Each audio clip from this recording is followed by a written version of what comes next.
여러분 혹시 강원도 철원군, 이 철원을 생각하면 무엇이 떠올려지십니까? 철원. 우리나라에서 가장 추운 곳, 가장 이 수온지가 영하로 내려가는, 많이 내려가는 곳이 이 강원도 철원입니다. 그래서 이 남성들 중에 군대에 다녀오신 분들, 특히 철원에서 군생활 하신 분들은 그쪽을 보고 소변도 안 본다는 그런 말이 있습니다. 그만큼 고생을 많이 한다는 얘기죠. 그리고 역사에 조금 식견이 있는 분은 이 철원 그러면은 이제 어떤 곳인가 이제 떠오를 거예요. 이 철원은 옛날 통일 신라가 망하고 후삼국 시대가 펼쳐졌잖아요. 그때 그 후고구려, 다르게는 태봉이라고 하죠. 태봉을 창건한 사람이 누구였습니까? 궁예였죠. 궁예. 관심법을 한다는 그 궁예가 이제 도읍으로 정한 곳, 수도로 정한 곳이 철원입니다. 그래서 혹자들은 이 궁예가 신라의 왕족이라고 하기도 하는데 그건 확실히 그렇게 드러난 건 아니고요. 아무튼 이 철원이라는 말 한자로 이 쇠철자예요. 쇠철자에 들판 원자를 쓰는데 우리말로 하면은 쇠벌입니다. 쇠벌. 여러분 쇠벌이라는 말 많이 들어보셨죠? 이게 어디서 나온 말입니까? 이 쇠벌, 이게 원래 서라벌. 이 서울이라는 말이 이 쇠벌에서 나왔거든요. 그래서 이 철원이라는 말은 한자로 서울이다. 이제 그런 의미가 여기에 담겨 있는 거죠. 이러한 과거의 역사를 갖고 있는 이 철원이 6.25 전쟁 당시에 굉장하게 정말 치열한 그런 전투가 벌어진 그러한 장소입니다. 이 철원에서 많은 군인들이 죽었어요. 여러분 혹시 철의 삼각지대라는 말 들어보셨죠? 철의 삼각지대. 이게 이제 철원을 중심으로 해서 김화, 평강, 요 삼각 트라이앵글이에요. 여기가 이제 이 강원도 지역에서는 평야. 강원도는 대부분 산이지 않습니까? 근데 여기는 이 철원 평야를 중심으로 해서 여기가 굉장히 그 지역의 교통의 요지이고 또 군사 전략적으로 중요한 땅이에요. 그래서 6.25 전쟁 때 여기를 서로 빼앗기 위해서 우리나라 국군과 또 중공군과 또 유엔군이 치열하게 서로 공방전을 벌였습니다. 결국 우리 국군이 이 철원을 이제 빼앗을 수가 있었어요. 지켜낼 수가 있었어요. 그래서 원래 이 철원은 원래는 38선으로 그었을 때 북한 땅이거든요. 그래서 이 철원을 빼앗겼다는 얘기를 김일성이 듣고 3일 동안 밥도 안 먹고 울었다는 그런 전설이 있습니다. 그만큼 김일성이 애착을 가졌던 것이죠. 지금도 그 철원에 가면 그 노동당 당사 그 건물이 그 뼈대가 남아있는 걸 우리가 볼 수가 있습니다. 자, 그렇다면 어떻게 이 치열한 전투에서 이 철의 삼각지대에 이 철원을 우리가 차지할 수 있었을까? 그 이유는 그곳에서 있었던 고지전에서 이겼기 때문에 그래요. 고지전. 여러분 고지전이라는 말 들어보셨죠? 영화 고지전이라는 영화도 있잖아요. 이 고지전은 이 높은 고지를 서로 빼앗기 위해서 쟁탈하는 전투를 얘기하는데 그 당시에 6.25 당시에 이 철원, 이 강원도 지역을 중심으로 치열한 고지전이 벌어졌어요. 여러분 우리가 잘 아는 백마고지전투, 그리고 백마고지전투가 있었던 그 옆에 화살머리 고지 전투, 그리고 또 강원도 양구 쪽으로 가면 뻔치볼 고지 전투, 피해 능선 고지 전투, 이런 고지전들이 굉장히 많이 있었습니다. 특히 이 백마고지 전투에서 우리 국군이 이겼기 때문에 철원 땅을 우리가 차지할 수가 있었어요. 이 백마고지는 1952년에 10월 6일부터 15일까지 총 열흘 동안 벌어진 전투예요. 원래 이 전투의 이름은 395 고지 전투입니다. 그 고지의 높이가 해발 395m, 그렇게 높지는 않죠, 그죠? 예, 그 고지를 빼앗기 위해서 그렇게 전투를 했는데 열흘 동안 그 고지의 주인이 24번이나 바뀌었어요. 그러니까 매일 주인이 바뀐 거죠. 예. 그러니까 올라갔다가 또 빼앗기고 또 내려오고 또 올라갔다가 이게 24번 반복을 한 거예요. 얼마나 많은 병사들이 죽었겠습니까? 그 열흘 동안 그 395 고지에 쏟아부은 포탄만 해도 30만 발이 넘습니다. 30만 발. 이건 우리 상상을 초월하는 거예요. 그렇게 많은 포탄을 퍼부으니까 그 고지가 어떻게 됐겠어요? 나무 하나 없어요. 나무 하나. 그래서 이 멀리서 이렇게 높은 데서 내려다보면 그 고지 395 고지를 보면은 하얀 백마가 누워있는 그런 형상으로 보이기 때문에 그래서 백마고지다. 나중에 그렇게 불려지게 된 거죠. 이 고지전에서 우리 국군이 3,900명가량 전사를 했습니다. 3,900명 전사했다면요, 거기에 곱하기 3을 하면 부상병이 나와요. 그러니까 많은 사상자들이 있었다는 거죠. 그리고 이때는 이미 이제 북한군은 괴멸되고 중공군이 내려온 때이기 때문에 중공군 사망자가 14,000명. 엄청나게 많은 군인들이 거기서 피를 흘리고 죽었다는 거죠. 결국 우리가 이 백마고지 전투에서 승리함을 통해서 군사적으로 아주 교통 군사적으로 요충지이고 또 기름진 평야인 이 철원 평야, 철원 지역을 우리가 차지할 수가 있었고, 나중에 휴전 협상을 할 때도 유리한 고지를 점령할 수 있었어요. 그래서 이 38선을 쭉 놓고 보면은 38선 기준으로 강원도 땅이 훨씬 위로 올라가 있어요. 예. 그래서 이 백마고지 전투에서 이 철의 삼각지대 이 전투에서 우리가 이겼기 때문에 그 땅을 우리가 차지할 수 있었다는 거죠. 자, 그렇다면 이 전쟁에 있어서 왜 이처럼 그 395 고지 그러면은 그렇게 높은 산도 아닌데 우리 뭐 구덕산만 할지 모르겠어요. 예. 왜 그런 고지를 점령하려고 할까? 그 고지, 왜 그걸 점령하려고 많은 피를 흘리는 걸까? 이유가 뭘까요? 그 이유는 이 고지에 올라가면, 고지는 높은 곳이지 않습니까? 고지 산꼭대기에 올라가면 무엇이 좋은가? 감제 범위가 넓어지게 돼요. 감제 범위. 이 감제 범위라는 것은, 감제라는 말은요, 이 감자가 이 굽어볼 감자예요. 한자로 굽어본다. 우리 조감도 얘기하잖아요. 조감도. 그때 사용되는 감자가 이 감입니다. 그래서 위에서 본다는 거예요. 위에서.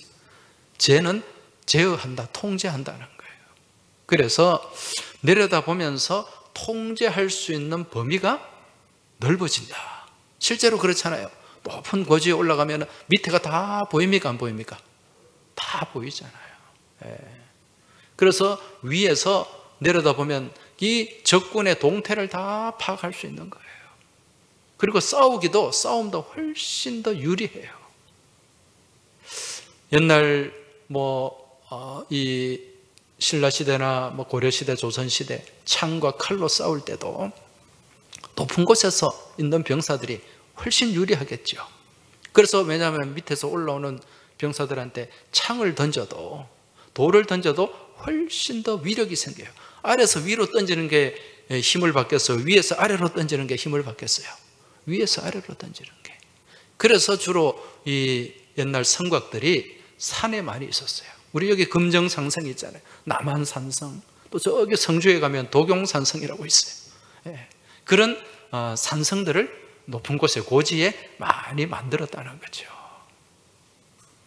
그리고 이제 현대에 들어와서는요, 이 군인들 가운데 이 총을 들고 막 뛰어다니는 병사를 우리는 보병이라고 얘기합니다. 근데 포를 쏘는 병사는 뭐라고 얘기하죠? 포병이에요. 우리 엄집사님 병과가 뭡니까? 보병입니까? 네. 우리 저 집사님이 ROTC 출신이거든요. 네. 이 포병, 현대전에서는 포병이 굉장히 이게 중요합니다. 그래서 우리나라도 지금 보면은요, 많은 부대를 이 포병 부대로 바꿔요. 기갑부대, 포병 부대 이렇게 바뀌는 것을 볼 수가 있는데, 이번에 우크라이나 전쟁에서도 이 포병의 역할이 얼마나 중요한지 몰라요. 그래서 미국에서 이거 하이마스라는 그 탁월한 그 미사일 이걸 우크라이나에 주니까 이 전세가 바뀌어 버리는 거예요. 자, 그럼 이 포병들이 포를 쏘려면은 적군이 어디에 있는가? 위치를 파악해야 되겠죠. 이걸 관측이라 그럽니다. 관측. 그러면 그 적군의 위치를 파악하려면 어디에 있어야 되겠어요? 고지에 있어야죠. 높은 곳에. 저는 항공부대, 헬리콥터 부대에 근무를 했어요. 헬리콥터를 타는 부대인데, 저희 부대에 이 포병 부대에서 장교들이 몇 사람 이렇게 늘 파견을 나와 있었어요. 그분들은 뭘 하느냐?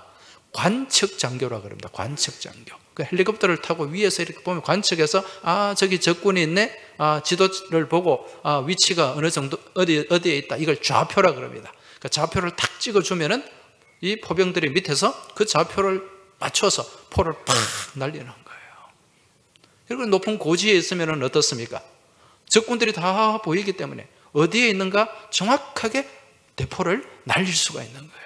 그래서 그만큼 고지가 중요하다. 그렇게 얘기를 하는 거예요. 자, 여러분, 오늘 말씀의 제목이 뭐죠? 영적 고지를 점령하라. 이제 우리도 고지전을 해야 돼요. 예. 여러분, 우리는 지금 날마다 영적 전쟁을 하고 있습니다. 그죠? 영적 전투를 하는 삶을 살아요. 왜냐하면 지금도 마귀는 우리를 계속 노략을 하고 있어요. 이 마귀와 사단과 싸우는 영적 전쟁을 합니다. 이러한 영적 전쟁이 치열하게 벌어지는 그러한 우리가 이 믿음의 현장, 삶의 현장을 살아가고 있는데, 이 영적 전투에서, 이 영적 전쟁에서 승리하기 위해서는 우리가 무엇을 점령해야 된다? 제목 좀 보소. 고지를 점령해야 돼요. 무슨 고지? 영적 고지를 점령해야 돼요. 그래야 이 영적 전투에서 우리가 승기를 잡을 수 있고 이겨낼 수가 있다는 겁니다. 여러분, 지금 우리가 이제 다 이거 배지를 다 달았죠. 우리가 이제 전도를 하는데, 전도를 함에 있어서도 이거 치열한 영적 전쟁이 벌어집니다. 여러분, 한 사람 하나님께로 인도하는 게 이게 보통 일이 아니에요.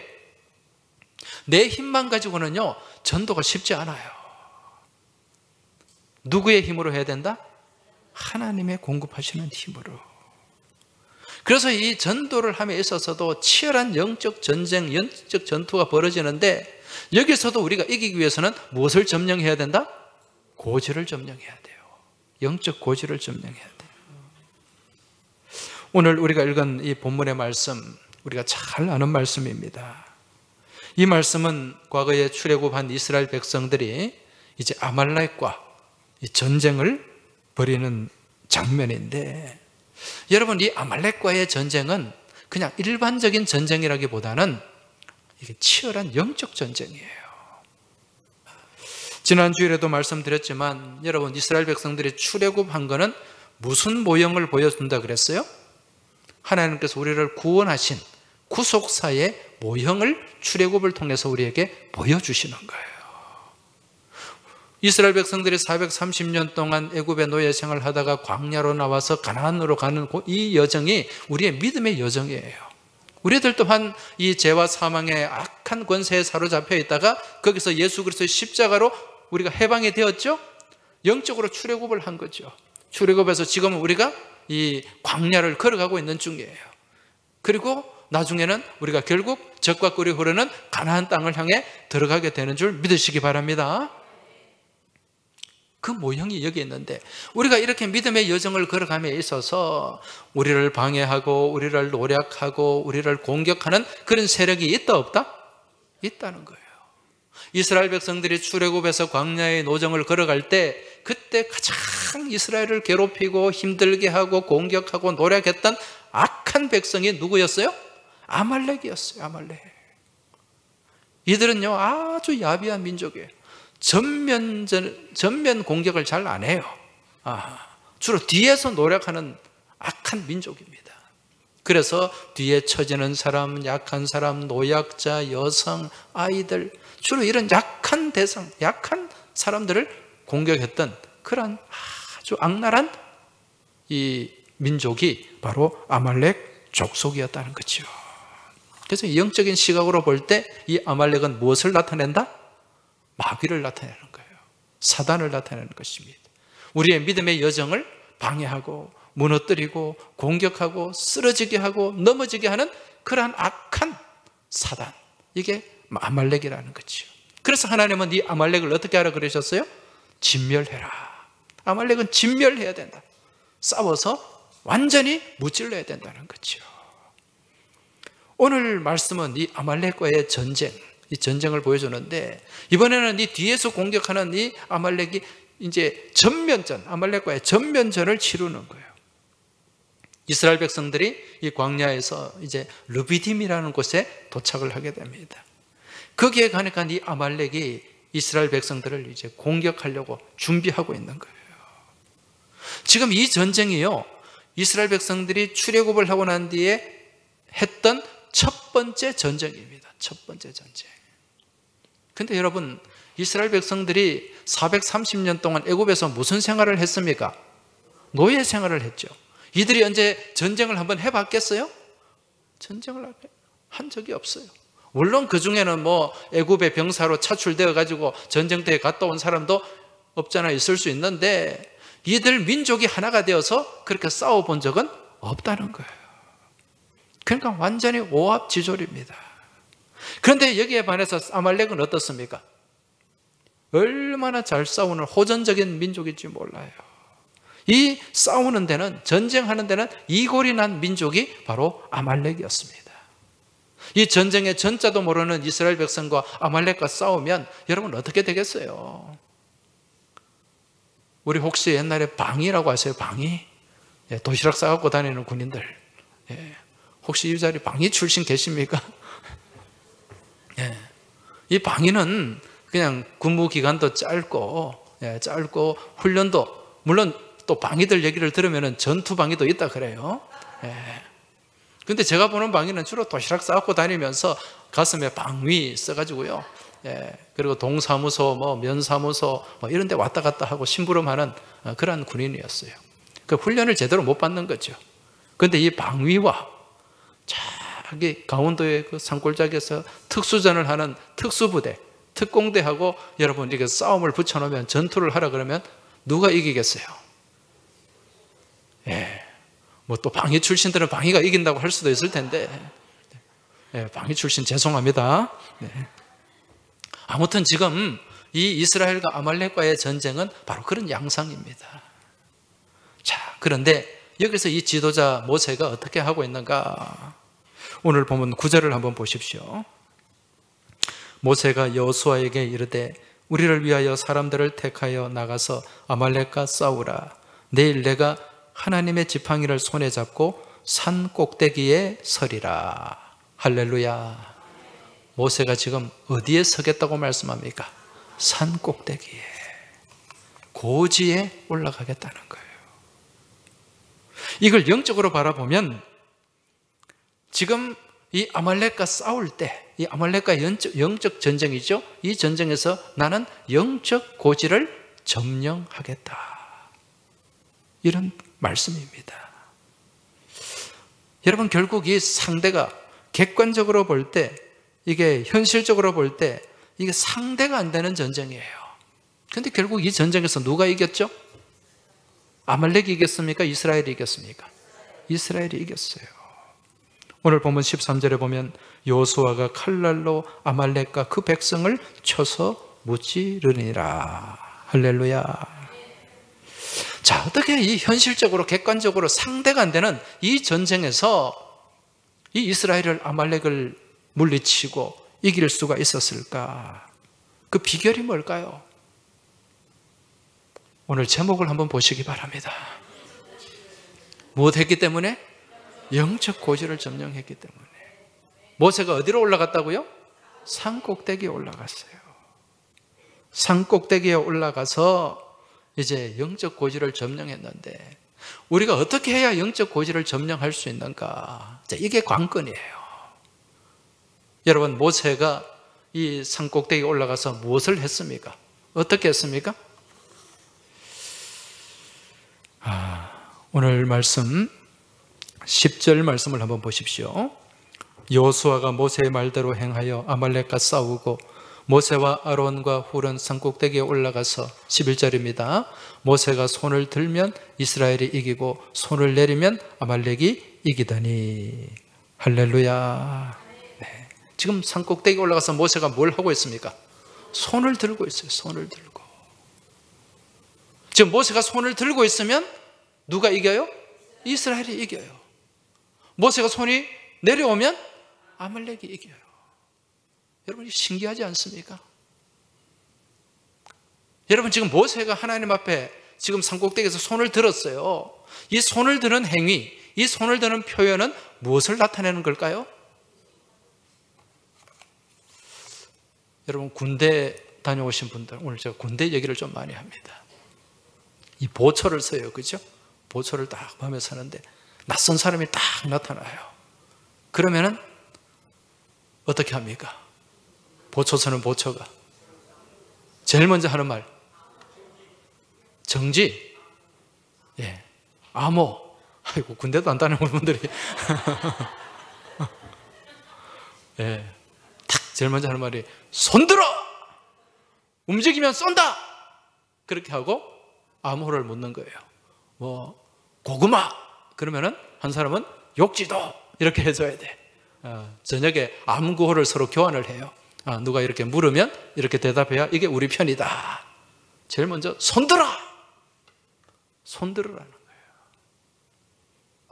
여러분, 전쟁터에서 서로 싸우다가 지는 병사가 항복할 때 어떻게 나옵니까?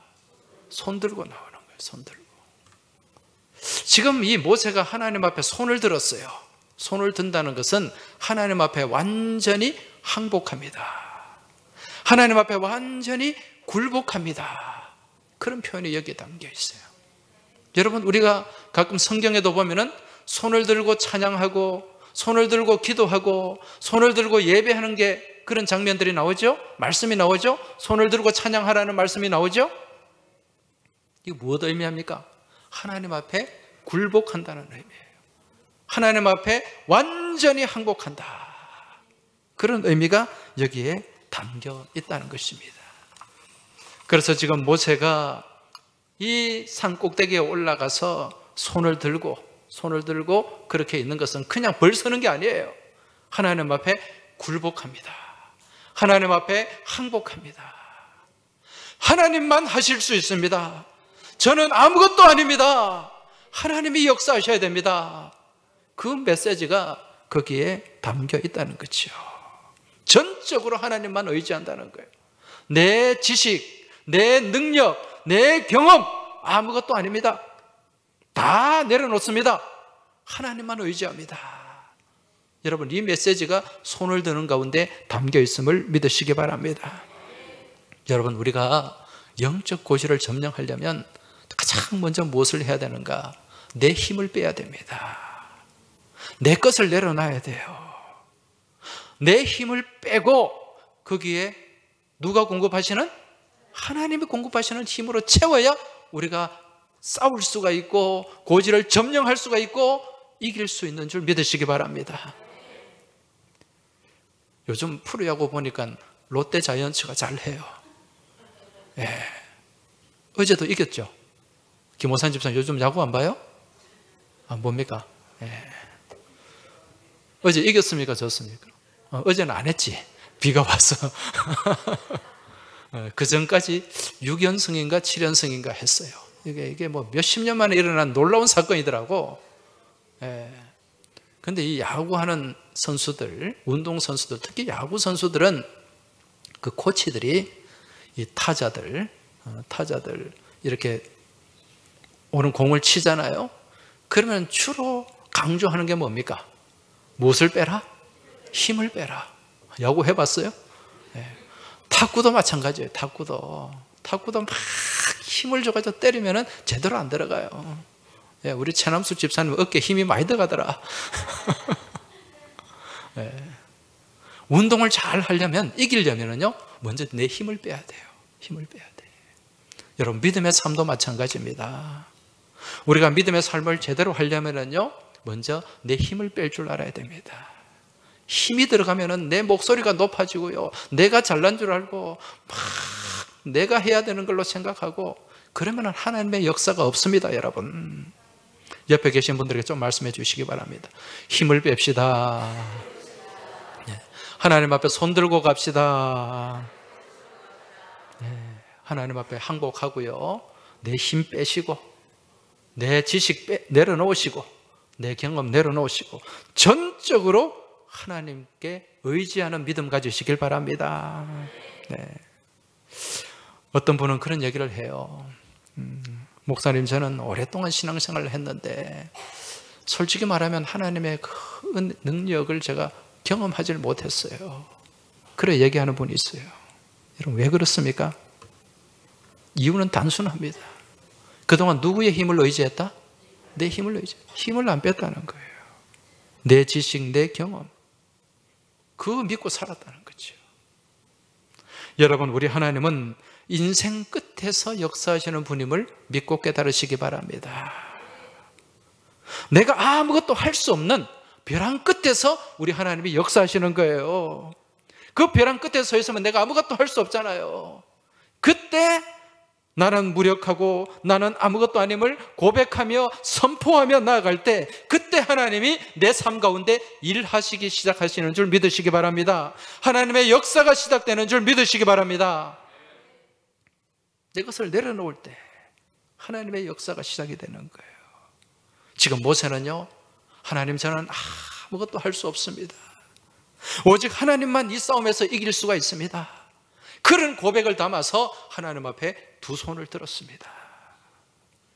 그리고 그렇게 하는 가운데 하나님이 그 가운데 역사하시고 영적 고지를 점령하게 되고, 그 결과 이 치열한 전쟁에서 승리하게 된 줄 믿으시기 바랍니다. 우리가 또 영적 고지를 점령하기 위해서는 어떻게 해야 되는가? 여러분, 지금 오늘 말씀해 보니까 지금 모세가 계속 손을 들고 있어요. 여러분, 이 당시에 모세 나이가 몇 살 정도 됐을까요? 모세가 몇 살에 하나님 부름을 받았어요? 80살에 받았잖아요. 그 나와서 한 몇 년 지나면 지금 한 85세, 뭐 80세에서 85세 전후 되는 그런 나이예요. 이 노인이 할 짓이 아니잖아요. 이게 손 들고 이렇게 계속 있는 게 힘이 딸리잖아요. 소리 내려올 수밖에 없어요. 내려오니까 지는 거예요. 그 지금 어떻게 합니까? 옆에 있던 아론과 훌이 돌을 탁 갖다 놓고, 돌을 받쳐놓고 거기에 모세를 앉혀놓는 거예요. 여기 앉으세요. 탁 앉아서 자기 두 사람은 양쪽에서 뭘 했다? 자기 팔로 이렇게 받쳐주는 거예요. 그렇게 하니까 모세가 힘이 빠져도 계속 손을 들고 있을 수가 있었고, 그 결과 그 싸움에서 이길 수가 있었다는 것입니다. 여러분, 우리가 영적 고지를 점령하기 위해서는 나 혼자 힘으로는 되지 않아요. 먼저 하나님이 도와주셔야 되는 줄 믿으시기 바랍니다. 그리고 이 공동체가 하나가 돼야 돼요. 내 혼자 하는 게 아니에요. 주의 몸된 교회, 주의 백성, 주의 형제 자매들이 서로 하나가 되어서 서로 받쳐주고 서로 응원하고 서로 격려하고 함께 나아갈 때 영적 고지를 점령하게 되는 줄 믿으시기 바랍니다. 여러분, 전도서 4장 말씀해 보면 4장 12절에 한 사람이면 패하겠거니와 두 사람이면 능히 당하나니 삼겹줄은 쉽게 끊어지지 아니하느니라. 할렐루야. 무엇은 쉽게 끊어지지 아니한다? 삼겹줄. 삼겹살이 아니에요. 삼겹줄이에요. 삼겹줄. 이 줄이 서로 뭉쳐지면 쉽게 끊어지지 아니에요. 여러분, 우리 교우들 서로 뭉치시기 바랍니다. 하나가 되시기 바랍니다. 서로 손을 들어주시기 바랍니다. 들고 있는 손 끌어내리지 마시기 바랍니다. 할렐루야. 그렇게 나아갈 때 우리가 여호와 니시를 합창하고 승리의 창가로 하나님께 영광 돌리게 될 줄 믿습니다. 이제 오늘부터 우리가 2달 동안 해피데이 6.25 영적 전쟁을 선포합니다. 새생명 축제, 여러분 이거 영적 전쟁이에요. 2개월간 영적 전쟁을 치르게 되는데 이 전쟁에서 이기기 위해서는 무엇을 점령해야 된다? 영적 고지를 점령해야 돼요. 영적 고지를 점령해야 됩니다. 여러분 하나님께 복을 받기 원하십니까? 그럼 하나님 기쁘시게 하세요. 하나님 기쁘시게 하면 반드시 복 받습니다. 하나님이 가장 기뻐하는 일이 뭘까요? 우리의 예배, 우리의 찬양, 우리의 기도, 우리의 헌신 다 기뻐하십니다. 그 중에 가장 기뻐하시는 것, 생명을 살리는 거예요. 생명을 살리는 것. 분명히 말씀하셨잖아요. 한 생명이 온 천하보다 더 귀하다. 이 일보다 더 귀한 일이 없어요. 더 하나님을 기쁘시게 하는 일이 없습니다. 여러분, 잃어버린 한 영혼이 주님 품으로 돌아올 때 하늘에 천국 잔치가 벌어지게 되는 줄 믿으시기 바랍니다. 하나님 기쁘시게 하면은요, 하나님 복 주십니다. 여러분, 이 땅에 교회가 존재하는 목적이 뭡니까? 생명 살리는 거예요. 생명 구원. 교회는 구원선인 줄 믿으시기 바랍니다. 교회는 유람선이 아닙니다. 교회는 무슨 배다? 구원선이다. 여러분은 유람선을 타고 있습니까? 구원선을 타고 있습니까? 구원선 맞습니까? 예, 맨날 놀라고 하지 마세요. 생명 살리는 일에 최선 다하시길 주의 이름으로 축원합니다. 그래서 구원의 방주의 주인이 되시길 주의 이름으로 축복합니다. 이게 교회 존재 목적이에요. 여러분, 본질에 충실하고 존재 목적에 충실한 교회는 생명력이 있는 줄 믿으시기 바랍니다. 하나님이 그 가운데 예비된 복을 허락하시는 거예요. 이제 말씀을 정리하겠습니다.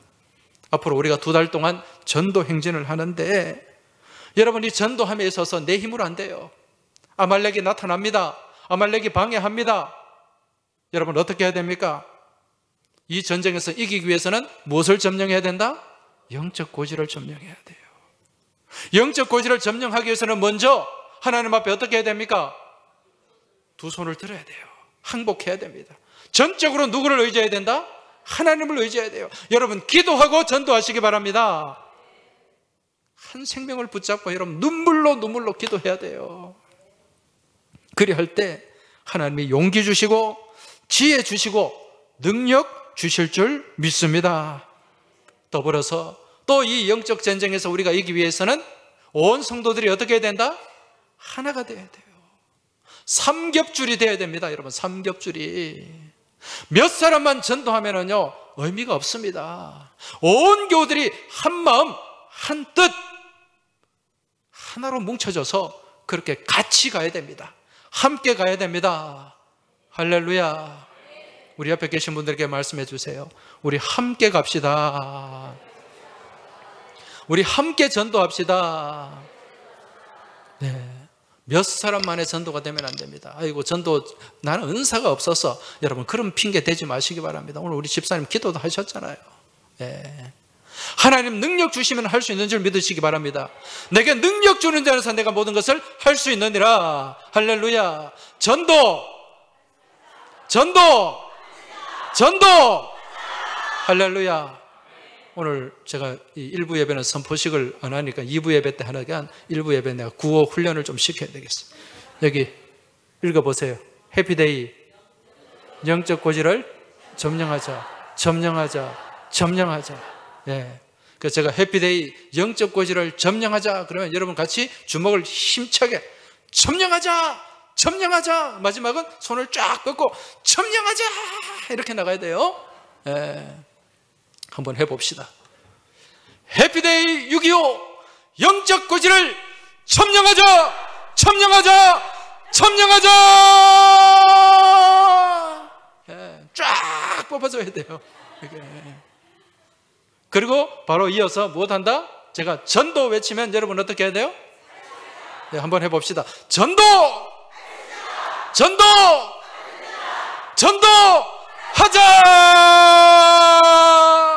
할렐루야! 예. 이 틀리 하신 분들은 틀리가 앞으로 한 2m 튀어나와야 돼. 다시 한번, 이건 연습이고 제대로 한번 하겠습니다. 자, 구호 준비하면 할렐루야입니다. 구호 준비! 해피데이 6.25 영적 고지를 점령하자! 점령하자! 점령하자! 전도! 전도! 전도하자! 할렐루야! 아멘! 우리 하나님께 영광의 박수 올려드리겠습니다.